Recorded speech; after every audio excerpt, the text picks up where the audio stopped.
Hello, good morning friends. कसे आहात तुम्ही? आय होप तुम्ही सगळे सुखी आणि स्वस्त असाल. तर फ्रेंड्स, इथे बघा सगळ्यांचं चाललेलं आहे आराम, कारण की थंडीचे दिवस आहेत आणि खूप थंडी आहे इथे.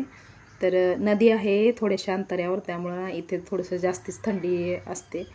तर आता ना बऱ्याच दिवसापासून म्हणजे 3 ते 4 दिवसापासून ना पाऊस पूर्णपणे बंद झालेला आहे.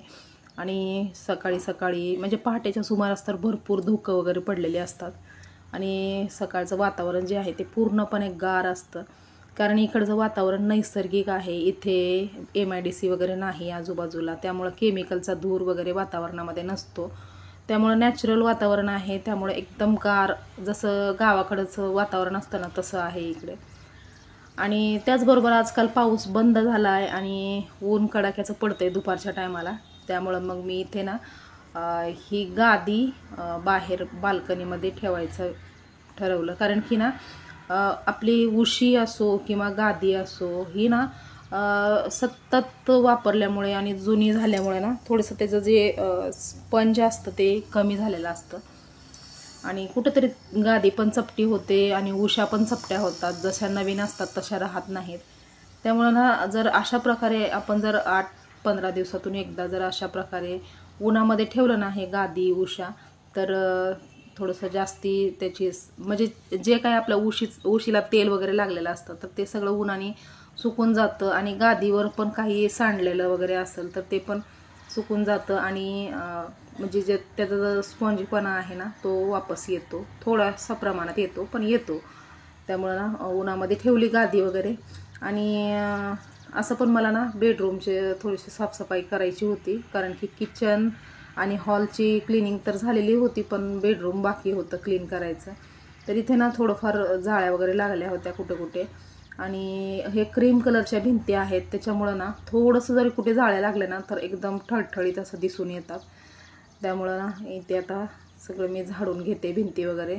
त्याचबरोबर ना हे फॅन पुसायचं, म्हणजे मी जवळजवळ 7-8 दिवसापासून विचार करत होते की फॅन पुसावा, पण आज एकदम मनाशी निश्चय केला की पूर्ण साफसफाई करायची आज. त्यामुळं आणि फॅन साफ करणं ना हे मला खूप अवघड वाटतं, सगळ्यात अवघड काम आहे. त्याच्यामध्ये ना काही आपण आयडिया वगैरे पण यूज करू शकत नाही ते काम सोपं होण्यासाठी. तर ते काम पण करायचं आहे. आणि त्याचबरोबर इथे ना कपाटावरती थोडंसं सामान होतं जे लागत नाही, ते सामान मी ठेवलं होतं. तर साहेबांचे आणि वैभवदादाचे बुटं वगैरे होते, ते बुटं जे त्यांनी म्हणजे कुठल्या लग्नामध्ये वगैरे घालायला जे असतात ना ते पॉलिश करणारे बुटं, तर ते आहेत, ते ठेवले होते. तर ते सगळे मी काढून खाली टाकून दिले आणि त्यानंतर कपाटावरचं जे आहे ते पूर्ण धूळ काढली झाडूनी, त्यानंतर व्यवस्थित सगळं सेट करून दिलं.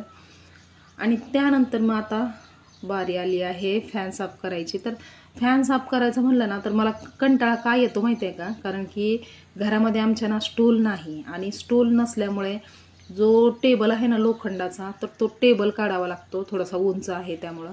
आता टेबल काढायचा म्हणलं की त्याच्यावरती भरपूर पसारा ठेवलेला आहे, म्हणजे मुलांचे पुस्तकं, वह्या, बॅगा, झालं तर पेटी आणि जो कपड्यांचा टप आहे हे सगळं काढून पुन्हा ते टेबल काढायचा आणि त्यानंतर मग फॅन पुसायचा, एवढा सगळा पसारा काढावा लागतो. त्यामुळं ना मी दिवसेंदिवस हे म्हणजे टाळाटाळ करत होते. फॅन पुसायचं म्हणलं की खूप कंटाळा यायचा मला, त्यामुळं टाळाटाळ करत होते. पण आज कसंही करून मी फॅन पुसून घेतला, कारण की जास्ती जर काही घाण झालं ना तर ते आपल्याला स्वतःलाच बरं वाटत नाही. तर फॅन पुसताना ना मी काय केलं माहिती आहे का, ते टेबल काढलाच नाही मी, लोखंडाचा टेबल जो आहे तो काढला नाही, कारण की त्याच्यावरती भरपूर पसारा आहे. तर मी आयडिया केली, जो ब्लूवाला टीपाय आहे ना सोफ्याचा, इथे बघा गाड्यांचा पण आवाज येतोय त्यामुळे कुठे कुठे थांबावं लागतं. तर ब्लूवाला जो टीपाय आहे ना त्याच्यावरती ना मी एक मोठी वाकळ ठेवली घडी करून, आणि त्याच्यावरती ना 4 उशा ठेवलेत आणि त्याच्यावरती मी उभी आहे आणि फॅन पुसत आहे. तर असं जुगाड करून मला इथे फॅन पुसावा लागतो. तर खूप हे हार्ड काम वाटतं मला फॅन पुसायचं. आणि हे काम असं आहे की जे कमी वेळेमध्ये तर होतच नाही, या अशी साफसफाई वगैरे करायची म्हणलं तर भरपूर वेळ लागतो, पण हे ना करावंच लागतं, कारण की अचानक जर आपल्या घरी कोणी आलं तर मात्र आपली धांदल उडते. म्हणजे अशा प्रकारची कामं तर आपण करूच शकत नाही.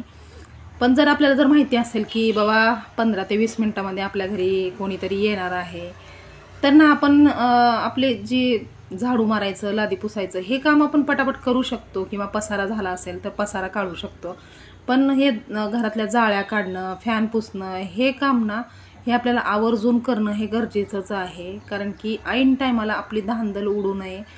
आणि कोणी जर आपल्या घरी आलं, घराला फॅन बघितला किंवा कुठंतरी घराला कुठंतरी जाळं लागलंय हे जर दिसलं, तर मग ते आपल्यालाच कुठंतरी वाईट वाटतं. त्यामुळं ना सतत गृहिणीने ना सतत सावध राहिलं पाहिजे आणि आपलं घर जे आहे ते पूर्ण क्लीन केलं पाहिजे. मी म्हणत नाही की एकदाच सगळा पसारा काढा, कारण की एकदाच सगळा पसारा काढलं तर मग आजारी वगैरे पडायची शक्यता असते. त्यामुळे एकदाच पसारा न काढताना रोजचं थोडं थोडं आपलं जेवढं होतं ना तेवढं काम करायचं. आणि म्हणजे जे आपण रोजच्या क्लिनिंगमध्ये नाही करत ते काम ना एखादं तरी काम आपण रोजच्या म्हणजे कामामध्ये केलंच पाहिजे, जेणेकरून ना आपल्याला ऐन टायमाला कधीही आपली धांदल होत नाही आणि म्हणजे आपण बिंदासपणे राहू शकतो. त्यामुळं ना घरातली कामं जी आहेत ते प्लॅनिंग करून जर आपण केली ना तर थोडंसं सोपं जातं आणि घर जे आहे ते आपलं क्लीन राहतं नेहमी. तर मी ना एक ठराविक दिवस ठरवलेला असतो. म्हणजे ह्या दिवसामध्ये आपल्याला हे करायचं आहे, ह्या दिवसामध्ये ते करायचं आहे. तर किचन डीप क्लिनिंग हे ना मी रेशन भरायच्या टायमात करत असते. त्यानंतर हॉलची क्लिनिंग पण मध्ये मध्येच करत असते. आणि त्याचबरोबर मग हे बेडरूमचं पण असं काढायचं. म्हणजे आपण एक गृहिणी आहे, आपण 24 तास आपल्या घरामध्ये असतो. त्यामुळं आपल्याला माहिती आहे की घरातला कुठला कोना जास्ती घाण झालेला आहे आणि कुठे क्लिनिंगची जास्ती गरज आहे, आणि ती क्लिनिंग कशा प्रकारे करायची हे पण आपण स्वतःच ठरवायचं असतं. त्यामुळं थोडंसं विचार करून प्लॅनिंग करून जर कुठलीही क्लिनिंग केली ना तर आपल्याला स्वतःला सुद्धा लोड होत नाही आणि क्लिनिंग करणं हे थोडंसं सोपं जातं. तर आता इथे जाळ्या वगैरे काढायच्या बाकी होत्या आणि साफसफाई करायची होती बेडरूममधली सगळी. त्यामुळं मी ना आंघोळ केली नव्हती. तर आता इथे वाजलेले आहेत 8:15 आणि इथे आंघोळ पण झाली आहे माझी आणि कपडे पण धुवून झालेले आहेत. तर असं म्हणजे कधी कधी असं क्लिनिंग वगैरे करायची म्हणलं, साफसफाई करायची म्हणलं तर थोडंसं वेळ लागतोच कुठल्याही कामाला. त्यामुळं आणि सोबतच तुम्हाला इथे ना हा कपड्याचा जो स्टँड दिसतोय तो रिकामा दिसतोय.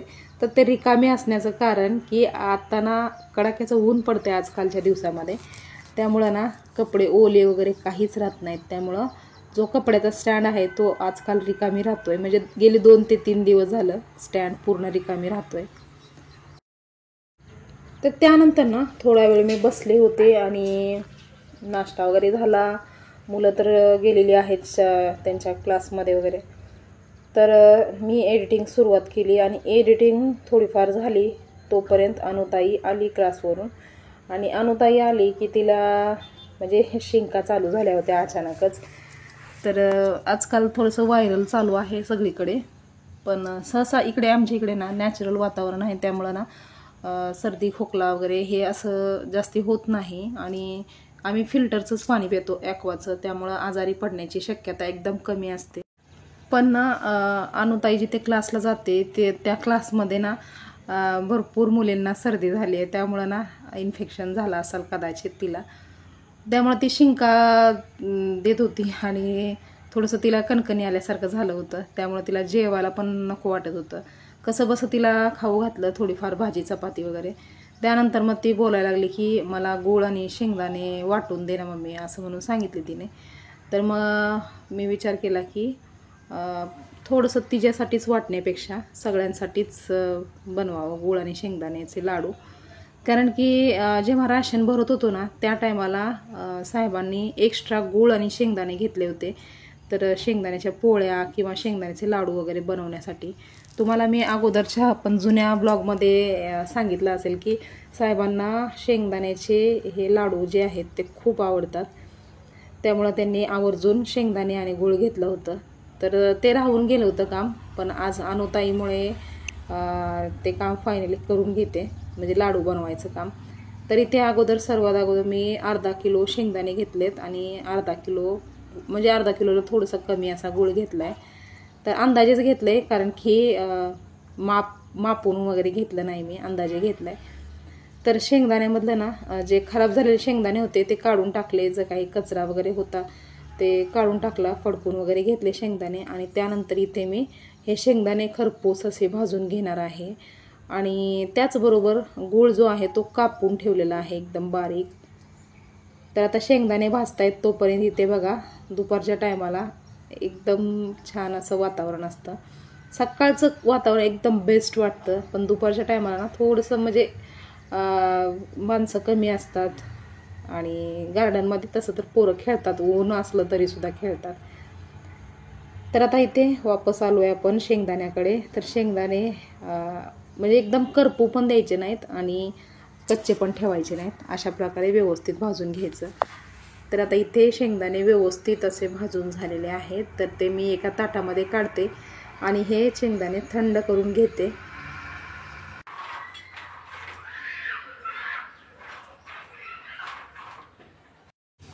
तर दुपारचा टाईम आहे, पण गार्डनमध्ये मुलं खेळत आहेत आणि त्यांचाच आरडाओरडा चालू आहे, म्हणजे खेळता खेळता. तर तोपर्यंत इथे ना वैभवदादांनी एक पार्सल मागवलं होतं, ते पार्सल आलं आहे. आणि ते पार्सल काय आहे हे फक्त वैभवदादा आल्यावरच आपल्याला कळेल. आणि इथे बघा शेंगदाणे पण फॅनच्या हवेखाली ठेवले होते थंड व्हायला. आणि फणी जी आहे ना केसांची, तर ती फणी पण मी पूर्ण घासून काढली होती, धुवून स्वच्छ ठेवली होती.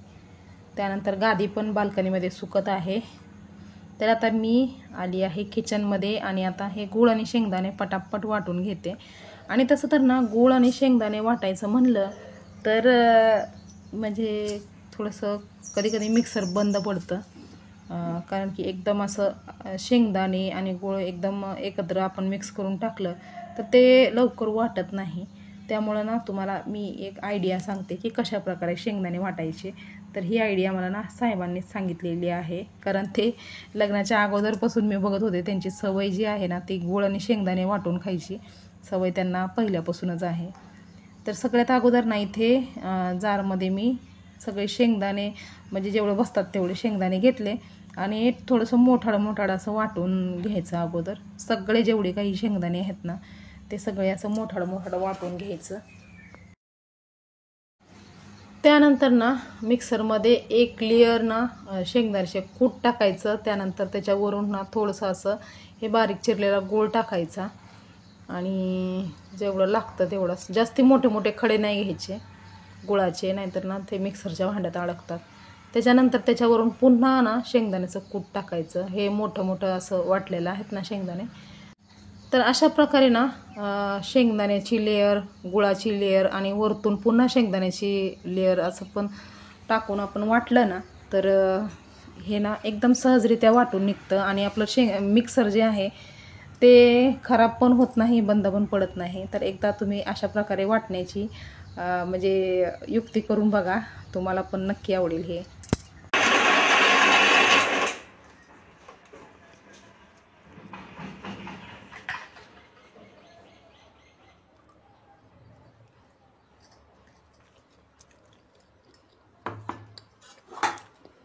बरोबर आहे का? अजून टाकू?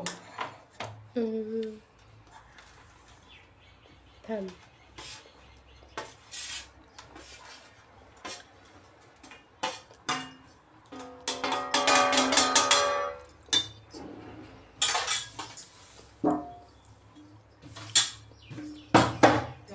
मला कळच नाही यार हे.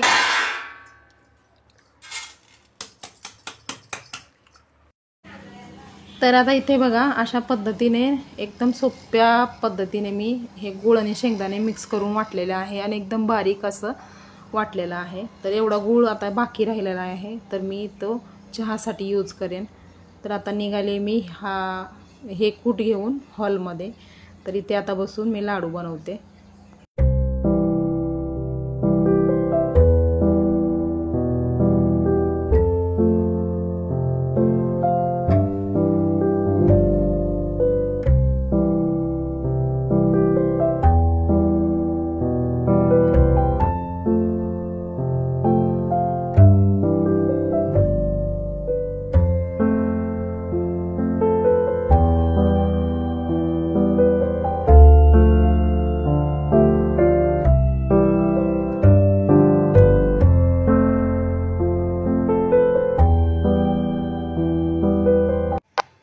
त्यानं अशा प्रकारे काहीतरी गोड बनवून ठेवलं ना तर चहा पण पिण्याचं मन होणार नाही. कारण की जेव्हा आपण गोड खायचं असतं म्हणजे चहा प्यायचा असतो तेव्हा एखादा असं काहीतरी गोड पदार्थ खाल्ला तर मग ते चहा पिण्याचं मन होत नाही.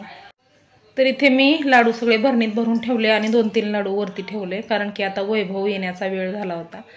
तर इथे वैभवदादा आला आहे शाळेतून. हे सगळं करण्यामध्ये, साफसफाई करण्यामध्ये, शेंगदाण्याचे लाडू बनवण्यामध्ये पूर्ण दिवस गेला माझा. तर वैभवदादा आल्या आल्या ना तो त्याचं पार्सल शोधत होता, कुठं गेलं पार्सल, आज येणार होतं हे. त्या म्हणजे रोज आज भरपूर दिवस झालं तो ना वाट बघत होता या पार्सलची. आणि आम्ही त्याची मस्करी करण्यासाठी ना त्याला सांगितलं की पार्सल आलं होतं पण पैसे सुट्टे नव्हते आणि त्यामुळं पार्सल आम्ही रिटर्न पाठवलं. तर तरी पण तो ना सगळीकडे शोधत होता आणि फायनली त्याला ते पार्सल भेटलं लपवून ठेवलेलं आणि तो खूप खुश झाला. तर आता इथे बघा तुम्हाला भेटेल बघायला की काय आहे त्या पार्सलमध्ये. तर वैभवदादाला ना ते मोबाईलमध्ये ते असतात ना ते पियानो वगैरे ते म्युझिकल ते वाजवायची ना खूप त्याला म्हणजे हौस आहे. त्यामुळे तो ना सतत मोबाईल घेऊन ते वाजवत बसत होता. तर साहेबांनी इथं त्याच्यासाठी हे म्युझिकल मिनी कीबोर्ड हे मागवलं आहे. आणि मग याच्यामुळं ना तो मोबाईल वगैरे हातात अजिबात घेणार नाही. आणि मुलांना असतात काही काही छंद असं काहीतरी आणि आपण पालकांनी त्यांचा जो छंद असतो तो बरोबर आहे की चुकीचा आहे हे विचार करून त्याला पुढं प्रोत्साहन द्यायचं की ते तिथंच थांबवायचं हे आपण विचार केला पाहिजे. तर त्याला ना मध्ये गाडी चालवायचा पण खूप नाद लागला होता पण साहेबांनी त्याचं ते थांबवलं कारण की अजून तो 18 वर्षाचा नाही त्यामुळं. आणि त्यानंतर आता हे वाजवायचं त्याला खूप म्हणजे चालू होतं त्याचं रोजच्या दिवसानं मोबाईलमध्ये वाजवायचं. तर साहेबांनी सांगितलं की तुला डायरेक्टली घेऊन देतो. तर इथे बघा हे अशा प्रकारचं म्युझिकल मिनी कीबोर्ड मागवलेला आहे. आणि आता वैभवदादा हे जर वाजवत बसला तर म्हणजे इतर फ्री टायमामध्ये जर हे वाजवत बसला तर मग तो मोबाईलचा नाद त्याचा सुटेल हळूहळू. त्यामुळे हे मागवले. तर वैभवदादा तर झाला आहे खूप खुश. आणि आता हा ब्लॉग जो आहे तो मी इथेच थांबवते कारण की ब्लॉग खूप मोठा झाला आहे त्यामुळं. तर हा ब्लॉग इथेच थांबवते. तुम्हाला हा ब्लॉग कसा वाटला हे कॉमेंट करून सांगायला विसरू नका. व्हिडिओ जर आवडला असेल तर लाईक करा, शेअर करा आणि चॅनलवर जर नवीन असाल तर चॅनलला सबस्क्राईब करायला विसरू नका. तर पुन्हा लवकरच आपण भेटूया नवीन एका छानशा ब्लॉगमध्ये. तोपर्यंत स्वस्त राहा आणि मस्त राहा. बाय. सेल पण असते ना चार्ज होते. मग ते सेलवाला काय फायदा नाही बघ. मग सेल लगेच संपून जातात. 2 महिने चालते त्याच्यात सेल. सांगितलं याच्यात दाखवलं. चार्जिंग होत असेल प्लास्टिक देकडे. हॅलो हॅलो आईस्क्रीमचं कोण आहे शेवटचं ते उरलेलं असते ना आईस्क्रीमचं खाल्लं. मग माझ्या युट्यूब साठी पण उपयोगात येईल ना. फोनला लागतंय का ते? नाही लागत. काय दादा कसला माईक मागवलास तू? आलं 30 ला झालं. एक मिनिट. अंडा लेकर का खाली पहिलं